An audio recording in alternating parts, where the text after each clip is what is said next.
Hi guys. So today's video is going to be my May wrap-up. This has definitely been an interesting reading month for me because I have found a new favorite book, which is always really exciting. I found a book that definitely surprised me and I've liked way more than I expected to, which is also awesome. And then I found some books that I was either disappointed in or loathed. I normally like to keep things pretty upbeat. I normally am not going to bash a book even if I wasn't a huge fan of it, but I'm gonna go ahead and bash this book, and that would be Tale of Shecon by Leon Hearn. This actually wasn't even originally on my TBR for May, but I kind of have had a ton of stuff going on. My husband and I are going to be moving, and my dad, I still have had to take him to a lot of doctor's appointments since his car accident back in March, so it's kind of been a crazy month. Some of the books on my TBR were a little bigger and this one's really short, so I was like, you know what, I'm gonna pick this up. It's a Japanese inspired fantasy. The artwork on the cover is stunning, and I just think there needs to be more Asian culture in fantasy books, so I was very, very excited for this. When I first started it, I was already a little underwhelmed, but I was willing to accept that the storytelling just wasn't a style that I'm normally used to. It's very, very much tell and not show. I actually told my husband, I was like, it feels a little bit like Genesis from the Bible when you're like, and then this person had this child, and then this person had this child, and they ruled this land and stuff. That's kind of what it felt like. But then it got to the end,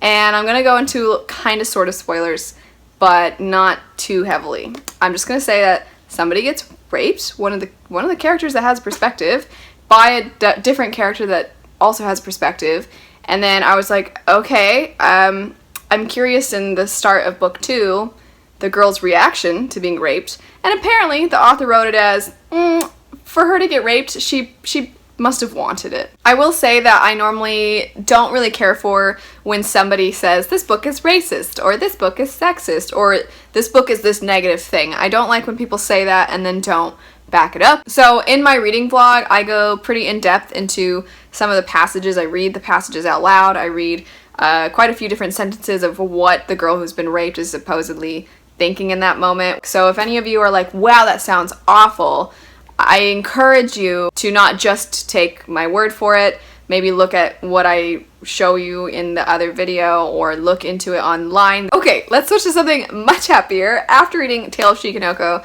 I was so angry and so upset that I was like, you know what? I need to read something light and happy and fluffy. So I picked up Love and Gelato. It's about a girl who, this isn't a spoiler, it tells you right in the prologue.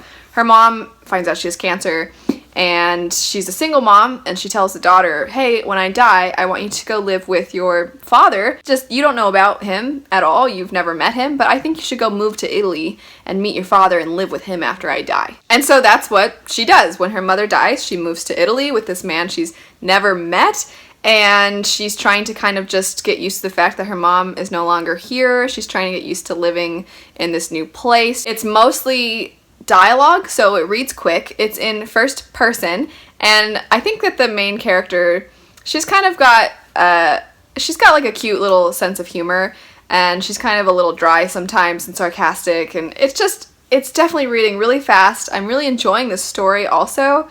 I'm really liking this book. Let's get into the book now that I adored. I love this book. I don't even care that it seems like everybody loves this book and I'm totally hopping on board the hype train with everyone else. I don't care. I liked it. And that would be Scythe by Neil Shusterman. I did do an entire in-depth non-spoiler book review for this book, but for those of you that just kind of want a quick little synopsis, it's about this place. It's our world, but in the future, and the only threat to humans now is overpopulation. To compensate this, there are individuals trained to become scythes, and they just go around and they kill people to make sure that the world doesn't overpopulate. I had high expectations going in because I'd heard people say they really liked it, and I heard people say, I know everybody says it's really good, but I happen to also think it's really good. I heard lots of people say that, and I just thought the premise sounded really interesting, and it definitely met my expectations. I think it surpassed my expectations. It was done so well. It was moving. It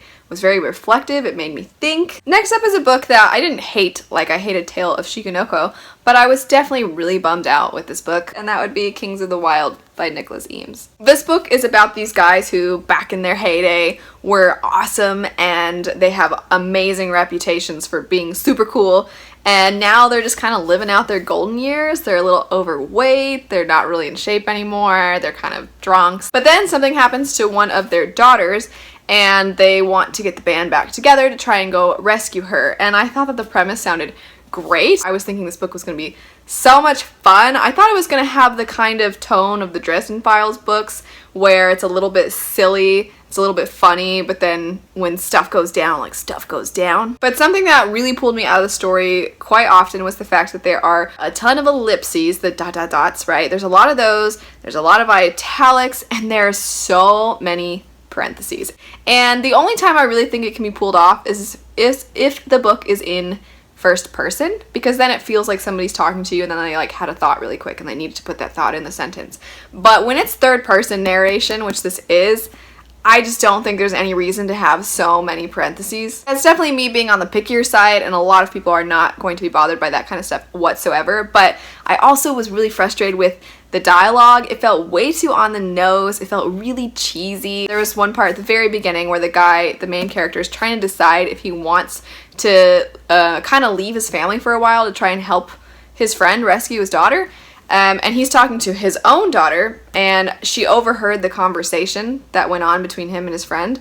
And she's like, "Are you gonna help him save his daughter?" And he was like, "I don't know. I don't know if I'm gonna, leave you."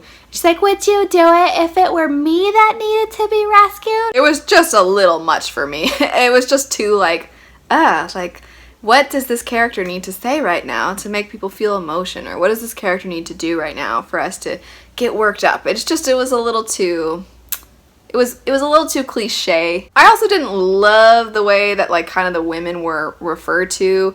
I know at the beginning the guy's, somebody's talking to him and he's like, "Hey, you want to go get some drinks with us?" And he's like, "Well, I told the wife I'd get home," and then he thinks about it and it says he couldn't really come up with anything else. And I'm like, that should be enough. If you promise your spouse that you're gonna go home to them, then it doesn't need to be "Well, I told the wife, but I guess that lady can wait at home." It also at one point kind of says that it was a woman who tore the group apart back in the day, and I'm like, can you fellas take responsibility for your own actions and not blame a lady? That would be kind of nice. Also, I want to clarify, I'm by no means saying that this book is sexist or that the author's sexist. That's not what I'm saying at all. I'm just saying, it's a lot of male perspectives, and the way in which the women are kind of shown is gonna be a reflection of that, and I just didn't love how the women were shown.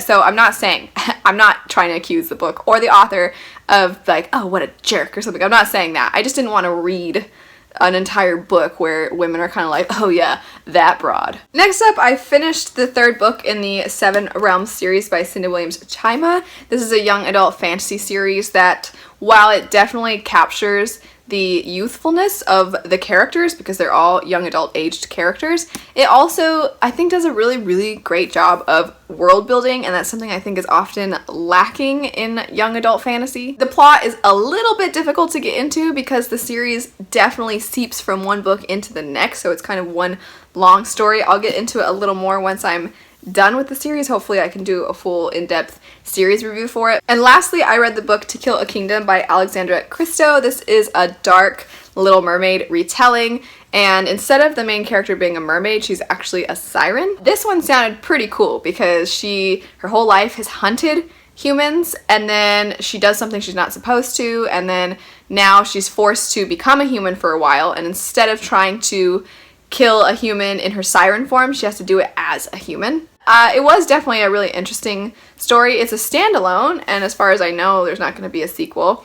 I thought it was pretty good. I thought the writing was really good. The imagery and stuff, I thought it was done really well, but I'm not the biggest fan of standalones. It's very difficult for me to love a standalone because I love getting really, really into the story and the world and the characters, and that's hard to do in a standalone that's only a few hundred pages. So I'd say ultimately I enjoyed it, but it wasn't super memorable for me. But I think for just a quick kind of sort of darker retelling, it does the job. That's it though for the books that I read this last month. If you've read any of these, let me know your thoughts on them. Let me know what you guys read in May, and if you guys are ever interested in checking out the book I'm writing, I'll have some information for that in the description bar down below. Thanks so much for watching. Have a great week, and I'll see you guys later. Bye.